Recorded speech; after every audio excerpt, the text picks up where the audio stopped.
So hello everyone. After a short break, આજે આપણે પાછા MCQ સેશન્સમાં રાઈટ. આપણા સેશન્સનો અલ્ટિમેટલી પર્પસ શું છે કે તમને એક મેથોડોલોજી આવડી જાય. Once I teach you how to go for it, right, then you should be trying કે ઓકે હવે તમે આ રીતે સોલ્વ કરો. ચલો, તો આજે 12મા દિવસે આપણે તારીખ 23મી નવેમ્બર ઇકોનોમીના સ્ટેટિક ક્વેશ્ચનથી ચાલુ કરીશું. આજે આપણે 23 નવેમ્બર સ્ટેટિક કમ્પોનન્ટના અને કરંટ અફેર બરાબર બંને કમ્પોનન્ટને આજે હેન્ડલ કરીશું. કેમ થોડા દિવસ પાછળ ચાલીએ છીએ કે કારણ કે આ બધું કરંટ અફેર્સ જો તમે ડેઈલી વાંચતા હોય તો થોડા દિવસ એને જૂનું થવા દેવાય. થોડું જૂનું થાય પછી જોવાય કે કેટલું રિટેન થાય છે, right. So that's the reason for the delay of time gap. So 23rd November economy static component. The scheduled commercial banks NPA scheduled commercial banks NPA can be recovered through which of the following channels? Okay, scheduled commercial bank એટલે જે RBI એક છે એનું એક schedule છે. શેડ્યુલની અંદર જે બેંક્સના નામ લખેલા છે એને શેડ્યુલ બેંક્સ કહેવાય છે. અને કયા કયા રસ્તાથી એનપીએ એટલે નોન પરફોર્મિંગ એસેટને રિકવર કરી શકાય. બરાબર. પહેલો રસ્તો સરફાઈસી એક્ટ, યસ, એને બનાવવા જેના માટે આવ્યો હતો. Debt recovery tribunal, yes. IBC, yes. So 1, 2 અને 4 તો કરેક્ટ જ છે. 1, 2 અને 4 તો હોવા જ જોઈએ. સમજાય છે? 1, 2, 4 હોય એવો એક જ ઓપ્શન છે. You see, even if you don't know about Lok Adalat already બધા ઓપ્શનમાં છે. So that is not an issue. Lok અદાલતથી મળે જ. સમજાય? You to apply common sense, not to get afraid of કે ના નથી હોય કે ના હોય. ડેટ રિકવરી ટ્રિબ્યુનલ, બરાબર. SARFAESI act, insolvency and bankruptcy code, as well as Lok Adalat. 4 are the ways જેની મદદથી આપણે આપણું એનપીએ બેંક્સ આપણે એટલે કે કોમર્શિયલ બેંક રિકવર કરી શકે. કરેક્ટ સ્ટેટમેન્ટ પૂછ્યું છે મોનેટરી પોલિસી બાબતે. RBI is vested with the responsibility of conducting the monetary policy under the provision of the Agreement on Monetary Policy Framework Act. Monetary policy framework એક્ટની અંદર કોને જવાબદારી આપવામાં આવી છે? આરબીઆઈ ને. કરેક્ટ, સાચું હોય કે છે. The primary objective of the monetary policy is to maintain price stability and to achieve growth. Monetary policy fiscal પોલિસીનો પર્પઝ હોય છે ગ્રોથ અચીવ કરવાનો, પણ એનો સેકન્ડરી ઓબ્જેક્ટિવ તો હોય જ છે. So let us read one more statement. The inflation target is set by the RBI in consultation with government every 5 year. Inflation target દર 5 વર્ષે સેટ કરવામાં આવે છે. આઈ થિંક અત્યારે ઓલું છે ને 4 ± 2%, રાઈટ, આરબીઆઈ આની જોડે સેટ કરે છે. આઈ થિંક આ બી સાચું લાગે છે. તો I think 1 and 3 looks correct. કારણ કે મારા ખ્યાલે પ્રાઇમરી ઓબ્જેક્ટિવ પ્રાઇસ સ્ટેબિલિટી કરતા મોનેટરી સપ્લાય નો વધારે છે. બરાબર. Growth is not the primary concern. Monetary પોલિસીનો પર્પઝ નથી. ફિસ્કલ પોલિસી હોય છે સરકારની, એનો એ પર્પઝ હોય છે. So growth is not the primary objective, but in a way it is also primary. અને કોઈ એવો ઓપ્શન નથી જેમાં 1, 2, 3 હોય, રાઈટ. પહેલો ઓપ્શન કે ભાઈ હા મોનેટરી પોલિસી છે, બરાબર, મોનેટરી પોલિસી ફ્રેમવર્ક એક્ટની જોડે કામ કરવામાં આવે, લુક્સ કરેક્ટ. આરબીઆઈ અને ગવર્મેન્ટ બંને ભેગા મળીને દર 5 વર્ષે કરે છે. I don't know about the years, but looks correct. બરાબર. તો will go with 1 or 3 or maybe 1 or 2. I don't know. 3માં કન્સલ્ટેશન ગવર્મેન્ટ જોડે કરવી જોઈએ કારણ કે બંને ભેગા મળીને જ કામ કરે, તો લુક્સ મોર પ્લોઝિબલ. અને બીજામાં આ વાક્યમાં ડાઉટ છે. સો આઈ એમ ગોઈંગ વિથ 1 and 3. હું તમને રીઝનિંગ સમજાવું છું કે હું મે બી ઇવન ભૂલ કરું છું તો મારા રીઝનિંગમાં ક્યાંક ભૂલ થઈ હશે, right. We are suppose to find out how we are arguing in the exam, not just the attempt કરી લીધા ને થઈ ગયું. ચલો. The actual liabilities of the union government include the which of the following. બરાબર. એક minute recording થાય છે, જસ્ટ ચેક કરી લઈએ. Yes, recording is working. Chalo. So the actual liability of union government include which of the following? Government ની સાચી જે liabilities હોય છે કઈ હોય છે? પહેલું, borrowings by PSU. PSU ની જે borrowing હોય ગવર્મેન્ટ ની actual liability છે. I don't think કે એ ઓફ બજેટ લાયબિલિટી છે ને. PSU ને કહી દે કે તમે રૂપિયા લઈ લો તો actual liability તો ના થઈ. Loans taken for the recapitalization of the bank, yes. And capital expenditure for various ministries, yes. So direct તમે actual liability ગણો તો to actual છે તો ત્રણેય આવવી જોઈએ, બરાબર. અને એવું કીધું હોય કે ભાઈ કઈ કઈ લાયબિલિટી છે, કારણ કે પીએસયુ ને ભાઈ અલ્ટિમેટલી નહીં, પીએસયુ તો પોતાની વસ્તુને ચલાવવા માટે જાતે રિસ્પોન્સિબલ હોય છે ને, ભલે ગવર્મેન્ટ એમને કમ્પેલ કરે છે પણ માટે આવે છે of budget borrowing. So I am going with that argument સાથે હું પહેલા સ્ટેટમેન્ટને નિગેટ કરું છું. Fourth one, consider the following statement regarding primary deficit. જો આ બધું છે ને ઇનિશિયલ ચેપ્ટર્સ છે, બહુ સારી રીતે તમે રિવાઇઝ કરી લીધું. મેં ઘણા ટાઈમથી, મે બી મોર દેન 1.5 year રિવાઇઝ નથી કર્યા. So maybe I might be making mistakes in primary topic as well. તમારે ના થવી જોઈએ. Primary deficit is the sum of fiscal deficit and interest payment. Primary deficit માં શું હોય છે, મે બી હોય છે, don't know, યાદ નથી આવતું. It shows the net increase in the government's indebtedness due to the current year's fiscal operation. Yes, આ વાક્ય તો સાચું છે. It includes the burden of the part debt. No, આ ખોટું છે. ત્રીજું નથી, બીજું સાચું છે. અને પ્રાઇમરી ડેટમાં ફિસ્કલ ડેફિસિટ અને ઇન્ટરેસ્ટ પેમેન્ટ પણ હોય છે. આઈ ડોન્ટ થિંક કે ઇન્ટરેસ્ટ પેમેન્ટ હોય છે, લગભગ નથી હોતું. So I'm going with 2, but I'm coming to last two options, 1 and 2. બરાબર, પણ એમાંથી મને 2 વધારે પ્લોઝિબલ લાગે છે, કારણ કે ઇન્ટરેસ્ટ પેમેન્ટને આપણે નથી ગણતા. ચલો, fifth one, with reference to the union budget, which of the following is covered under the capital receipts? Capital receipt માં શું આવે? Fund from the public provident fund. Public provident fund માંથી જે રૂપિયા આવે એ કેપિટલ રિસીટ કહેવાય છે. Okay, I don't think so. ચલો આગળ જઈએ. Interest and dividend on government investment. ગવર્મેન્ટના જે બી ઇન્વેસ્ટમેન્ટ હોય એના પર જે રિટર્ન મળે, આઈ થિંક એ ગવર્મેન્ટનો ઇન્ટરેસ્ટ છે, એના પર ડિવિડન્ડ મળ્યું, આ મળ્યું, તો એ કેપિટલ રિસીટ થયું. Yes, disinvestment is definitely capital receipt, તો 3 તો હોવું જ જોઈએ. અને રેવન્યુ ફ્રોમ ઇન્કમ ટેક્સ 4 તો ના જ હોવું જોઈએ. જો 4 તો ના જ આવે, કારણ કે એ નીકળી જાય ને એટલે સીધું 1 અને 3 are the correct answer.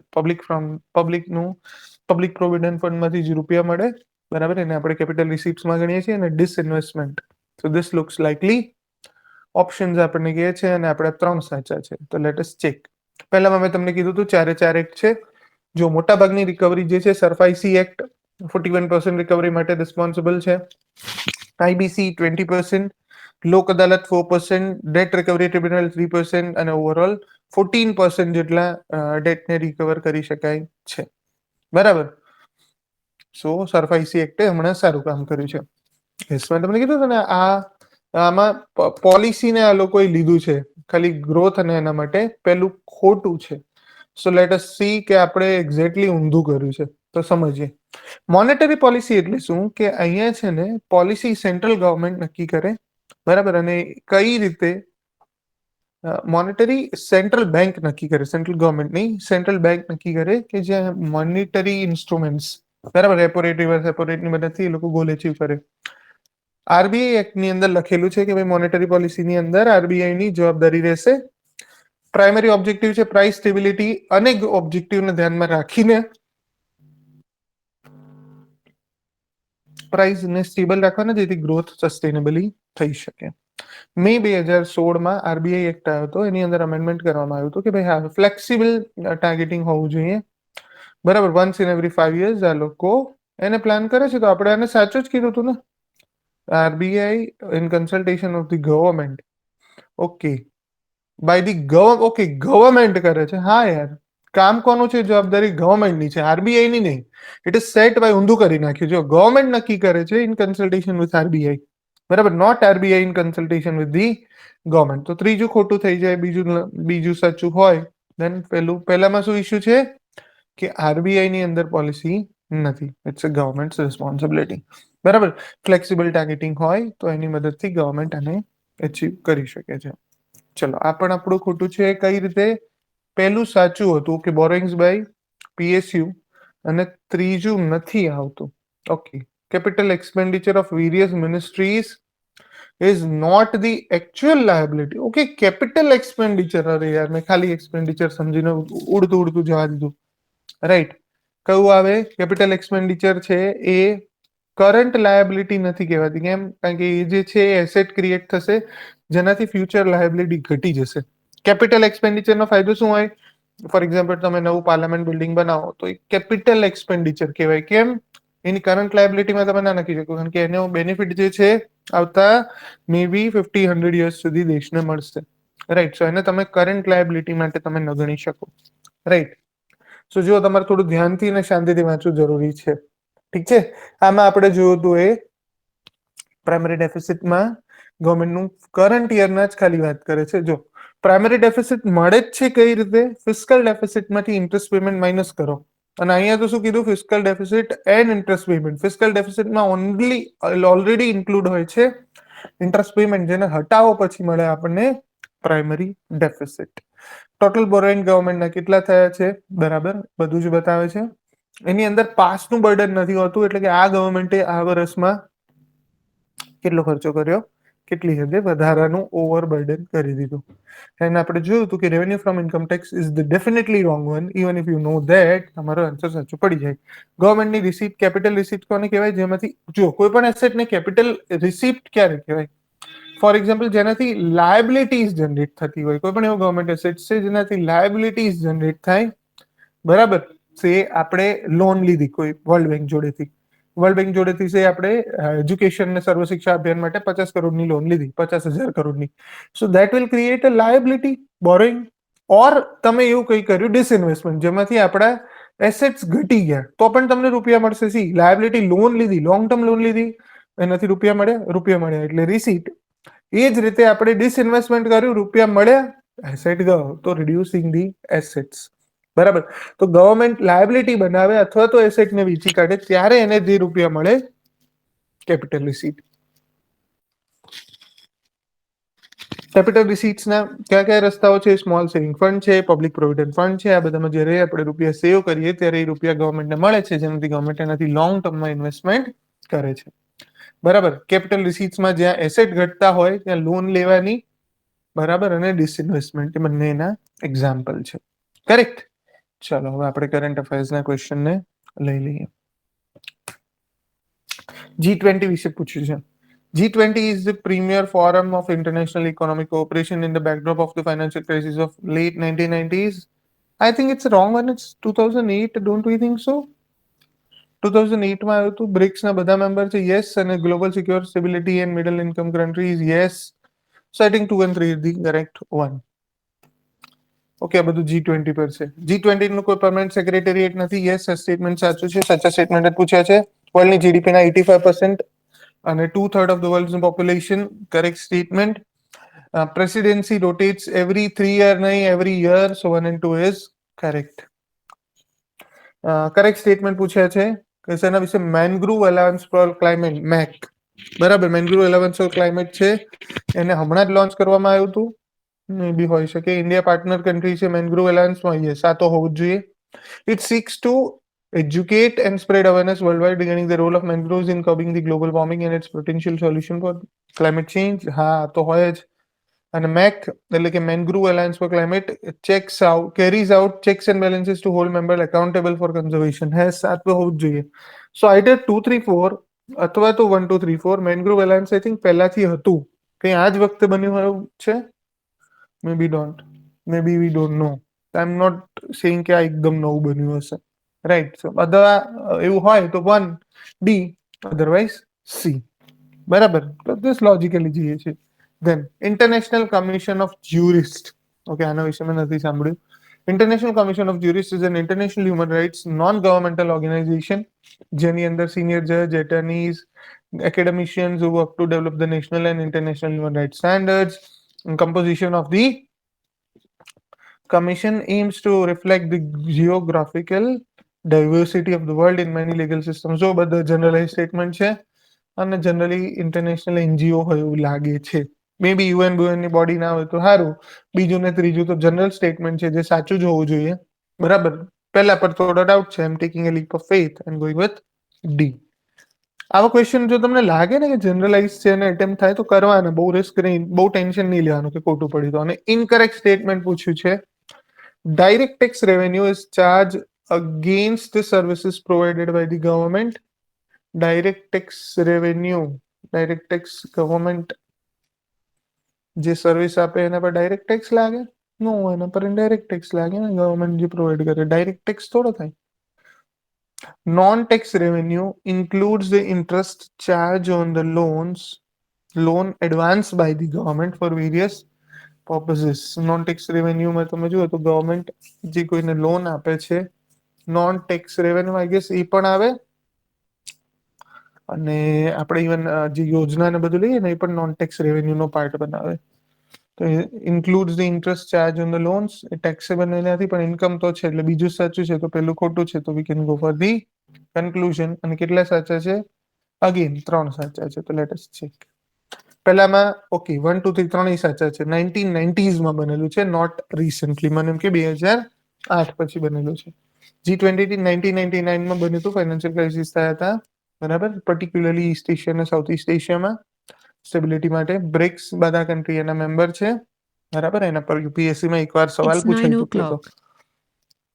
2020માં. G20 ગ્રુપિંગ્સમાં આપણે જોયું હતું કે દર વર્ષે મેમ્બરશિપ રોટેટ થાય છે બરાબર, every year. On basis of that એમનું કોઈ પરમાનન્ટ મેમ્બરશિપ નથી હોતું. અને આ વખતે ઇન્ડિયા, ઇન્ડોનેશિયા અને બ્રાઝિલ ટ્રોયકા છે બરાબર. ગયા વર્ષે બ્રાઝિલ જોડે હતી, હવે ઇન્ડોનેશિયા જોડે હતી, હવે ઇન્ડિયા જોડે છે ને આવતા વર્ષે બ્રાઝિલ જોડે આવશે બરાબર. તો એ ટ્રોયકા 3 કન્ટ્રી, પાસ્ટ યર, પ્રેઝન્ટ અને નેક્સ્ટ પ્રેસિડેન્સી ત્રણે ભેગા મળીને ટ્રોયકા બનાવે છે. ધેન આપણું મેંગ્રુવ વાળામાં 1 2 અને 3 સાચું છે, ચોથું ખોટું છે બરાબર. એટલે એકાઉન્ટેબિલિટી માટે કઈ હોતું નથી બરાબર. It's not having any no real checks and balances બરાબર. મોટાભાગની ટ્રીટીમાં તમે આ વ્યૂઝ જોડે જઈ શકો કે ભાઈ એ કાં તો રિસ્પોન્સિબલ રાખે છે કાં તો નથી રાખતી. તો ટ્રીટી વિશે જ્યારે વાંચો ત્યારે તમારે શું ચેક કરી લેવાનું કે ભાઈ આ ટ્રીટી ખરેખર કોઈને એકાઉન્ટેબલ કરવા માટે લાયક બી છે કે નથી, રાઈટ. અધરવાઇઝ તમે જુઓ તો સીધી વાત છે કે ભાઈ કોઈ હવે કન્ટ્રી શું કરવા આવી ઇન્ફોર્મલ વસ્તુઓને માને. જો આપણને આ ક્વેશ્ચન નથી ખબર તો પણ એનજીઓ જેવું લાગતું હતું, જજીસ ને બધા ભેગા મળે, લીગલ સિસ્ટમની વાતો કરે બરાબર. લગભગ 60 એમિનન્ટ જ્યુરિસ ભેગા મળે છે, જ્યુરિસ, એટર્નીઝ, એકેડેમિશિયન્સ અને બધા ભેગા મળીને જસ્ટિસ રમે છે. એટલે ઇનફેક્ટ જ્યુડિશિયરીના ઇમ્પ્રુવમેન્ટ માટે કામ કરે છે, રાઈટ. ટેક્સ રેવન્યુ પર આપણો જે સવાલ હતો એ પણ સાચો હતો કે જ્યારે ઇન્ડિવિજ્યુઅલની ઇન્કમ હોય ઓર કોઈ એન્ટિટી છે એ પોતાની જ્યારે કમાણી કરે અને ત્યારે તમે જેને એના પર જે ટેક્સ લગાડો એને આપણે ડાયરેક્ટ ટેક્સ કહીએ બરાબર. અને જ્યારે બીજી વાત કરીએ નોન ટેક્સ રેવન્યુ બરાબર, તો નોન ટેક્સ રેવન્યુ કઈ થઈ ગઈ? એવી રેવન્યુ કે જે તમારે બીજી બધી સર્વિસીસ આપે છે, જેમ કે લોન છે, જેમ કે યોજના, કે તમે કોઈ ગવર્મેન્ટનું પબ્લિકેશન લો છો બરાબર. તો એ વખતે જે ગવર્મેન્ટને રૂપિયા મળે એને આપણે નોન ટેક્સ રેવન્યુ કહીએ છીએ. ઓકે, ચાલો તો આપણે આટલે સુધી રાખીએ. સો all the very best, keep learning, keep enjoying.